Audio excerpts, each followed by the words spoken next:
بسم اللہ الرحمن الرحیم۔ اگر آپ کو کسی سے کام ہو اور اندیشہ ہو کہ آپ جائیں تو وہ آپ کا کام نہیں کرے گا، تو اس کے پاس جانے سے پہلے 2 رکعت قضائے حاجت پڑھ کر 7 بار سورہ یوسف کی یہ آیت اس مقصد کی نیت سے پڑھ لیں، انشاءاللہ آپ کا کام ہو جائے گا۔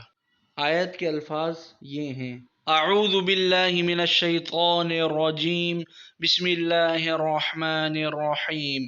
وَلَمَّا دَخَلُوا مِنْ حَيْثُ أَمَرَهُمْ أَبُوهُمْ مَا كَانَ يُغْنِي عَنْهُمْ مِنَ اللَّهِ مِنْ شَيْءٍ إِلَّا حَاجَةً فِي نَفْسِ يَعْقُوبَ قَضَاهَا۔